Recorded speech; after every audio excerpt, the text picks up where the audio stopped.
I've said this before, but I'll say it again. I am always surprised when we find new lost media that we had no idea existed. This seems to happen more often than maybe I realize, with one of the more recent examples being Slamfest, a live-action Smash Bros. Costume battle that was live-streamed all the way back in 1999. No one made mention of its existence for nearly 2 decades until a comment from a Twitter thread got me to dig deeper. And even more recently than that, myself along with the Lost Media Wiki Discord server has been researching a lost Big Comfy Couch Xbox game that was apparently in development all the way back in 2004, but again went under the radar with lots of unanswered questions for almost 2 decades. Today's topic fits perfectly with those two for its absolute obscurity and complete unknown existence. Now, the origins of this topic exist entirely from a comment posted on a video by FrameRater, so I'll let him take it from here and explain what this search is all about. Hey LSSQ, so this is a Philips CDI, a 450 unit to be precise. If you're unaware of it, it's a multimedia entertainment system released in late 1991. While it served a couple uses back then, these days you'll probably only find people talking about it when it comes to the library of games. In today's instance, however, we've discovered information regarding something that blends the two together. So, did you know that Burger King had a handful of software developed for the system? It's an intriguing topic, since initiating a brief Google search will come up with nothing. So, how did I find out about this? Well, it starts with this comment posted on a video I did about the CDI. This person was hoping that someone would eventually review the Burger King training games, claiming that there are apparently 4 to 7 of them produced exclusively for Burger King staff. I thought this was interesting and sent it to LSSQ for his opinions about it, of which we were both suspecting the likes of a troll. There wasn't any evidence to suggest these training games existed, and this was the first either of us had ever heard about them. However, LSSQ's skill at Lost Media kicked in and he managed to find 2 articles which confirm these games' legitimacy. No idea how he does it. The 2 articles I found were dated 1996 and 1997 respectively, and they detail a little bit about the games, but also what this whole CDI initiative was all about. So the story starts out in 1994. Burger King thought that their old employee training method was becoming outdated. This was the VHS tape method, where the new employees would simply watch a VHS tape and absorb the information on how to perform their job. But Burger King didn't like this. They wanted to upgrade things and make things more hands-on. So they set out to find a technology company who could offer some kind of solution to their problem, and they set it out to bid. The winner of this bid was Media Design Group, a small Florida-based company who struck a deal with them to create interactive software that could be used by the employees. Media Design Group were essentially developers who created CDI games that were played on a CDI at Burger King locations to train employees. And that's something I thought I'd never hear. And what's more is Philips themselves, the creators of the consoles, became responsible for distributing the CDI units to every location that planned to roll this out. The plan was to reach 9,000 worldwide by the end of 1997, though it began as a test program in 20 locations across the US, Canada, Mexico, and South America. The CEO of Media Design, John Slack, said the pilot project had been going very well, perhaps to be expected with the company's professional profile. This article says Media Design's clients included the American Automobile Association, United Technologies, Walt Disney World, and more. Burger King training director Kevin McNamara said the cost of the project would exceed $5 million, but they expected a return profit of at least $1 million after cost balancing. McNamara stated after having reviewed their alternatives for evolving their training programs that CDI was the most cost-effective measure by far. But you might be asking yourself at this point, were these games actually games or just simple training software? According to this reply I got on my video, both. This person states to have actually seen it in action when they worked there, saying that one gave a semi-Sherlock Holmes vibe where you would use the remote to move around an FMV in order to find viruses? In case you're unaware, an FMV is a full-motion video. It's basically what you're looking at right now. It's video in full motion. This was revolutionary back then. It would also come with a sort of poster where they would put checks based on what ones you did. I'm not sure what that means. The latter article from 1997 states that thousands of employees from the chain are experiencing the use of this technology. It quickly diverts to how the CDI was a failed consumer product, which was then to be marketed for training, information kiosks, and other internal programs. So more or less, these ideas were the result of the CDI attempting to stay relevant in a last-stand effort. Technology was evolving fast at this point. I assume this effort didn't keep them afloat for very long. Though in retrospect, it isn't too surprising that Burger King adapted this technology as well, but without any screenshots, we might never find out what these games looked like. But you guys know me. I cannot let a mystery sit here without being solved. So in coming up with a method to try and get information about this stuff, I decided to come up with 2 different routes. The first route is the Media Design Group route, and the second route is the Burger King route.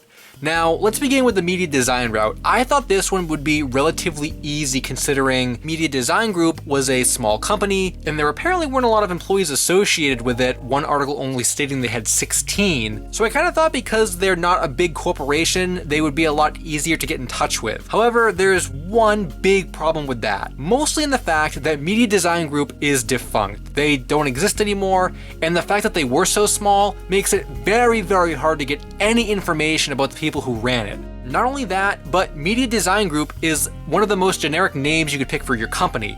So typing in Media Design Group under Google doesn't pull up anything specific, and I really couldn't figure out a way to type it in where it would pull up specific results for what I was looking for. However, I was able to find a couple names attached to Media Design Group, though they were mostly taken from the 1996 and 1997 articles, so there was no guarantee I would be able to get in touch with these people. However, I tried my best with the CEO of the company and president of the company, John Slack and Tony Huska, respectively. Now, the search for both of these people kind of resulted in the same results. They were very, very, very hard to search for. The only bit I was able to find were their names mentioned in different forums in websites that talk about companies as a whole. Which is ironically where this edit comes into play.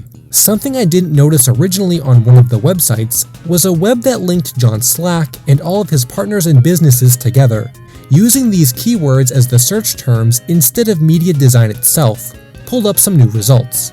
Most notably, a resume that lists someone named John as having previously been a photographer. The web does indeed cite a photography business related to John Slack, and even pulls up a news article if you search for it. This article not only details that photography bit, but also lists his spouse as someone named Tishka. She's listed on the web as well, and is credited in Media Design's management.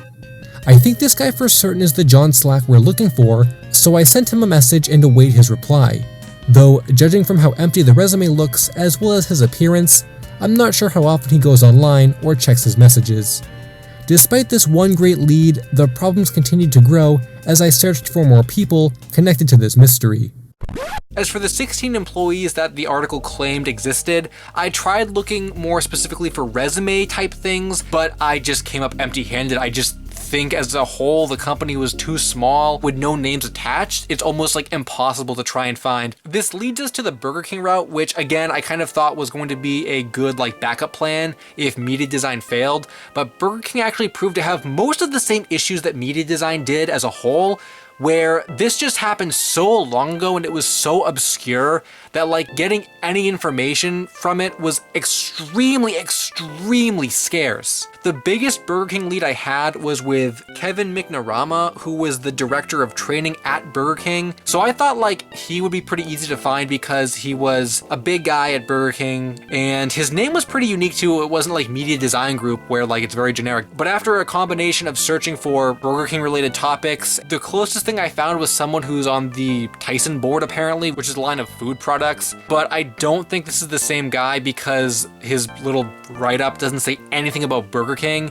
Then I tried to get a little more intuitive. I thought, okay, well, these CDI units in the games were allegedly rolled out to 9,000 locations worldwide. That's a ton of people must have used these and come into contact with them. So maybe just trying to find Burger King employees would get me some results. Maybe someone remembers using a weird technology game back in the day and they have some knowledge they could pass on to me. This was also pretty hard to do because I just don't think people really list Burger King as something on their resumes, especially if it was that long ago. But I did find a couple people. One of them never got back to me, but the other one actually did get back to me, and I asked them pretty directly, do you remember using a CDI or some kind of training game when you were hired?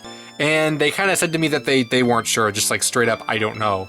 So I think that this method is also pretty prone to failure because it seems like, as I said earlier, anyone who would have used these back in the day, and maybe this person did use one, but anyone who would have used them back in the day or even oversaw other employees using them if they were a manager or someone, they probably just didn't really have the mindset to think, oh, this is a Philips CDI system, I'm playing a Burger King game on this system. Someday, 20 years from now, this will be forgotten and someone's going to want to try and track it down. Like, it just doesn't seem like something that realistically would have happened. I think the combination of just the obscurity of this whole thing and the fact that, like, these borderline don't even exist is really fueling their scarcity. And I think it might actually take a video like this to just reach the right people to actually get answers regarding what the games were like and, you know, what the program was as a whole, and if it actually rolled out like it was supposed to, which we're not even sure exactly. If it did roll out as planned, did 9,000 units actually go all the way out? We have no idea. Unfortunately, it just doesn't seem like the current people online, or the lack of current people online, are going to be able to provide information like when it comes to the details of this and where those games ended up. Because something that also struck me as a little weird was, like, in that comment on FrameRater's video, the user kind of said, like, well, if you go to Burger King's that, you know, were operating in the late 90s, there's a chance that they might have them in the back room. But, like, it just doesn't seem feasible that they would still have them, because obviously that technology is way outdated at this point. And when you think about, like, you know, each location and the management around them, why would they have saved that stuff? It was probably completely thrown out. And, like, what employee or what manager would have thought at the time, oh, I'm going to, like, save this? So I'm not sure if we're ever even going to get our hands on a copy of it, because, you know, even if someone did remember it, the chance of them having it is even more slim. Hopefully this video will find some people that know something about this whole program, but until then, I guess the Burger King CDI games will remain a mystery. Hey guys, I hope you enjoyed the video. Be sure to check out some of my other game-related Lost Media videos. Thanks for watching, and until next time, Finn.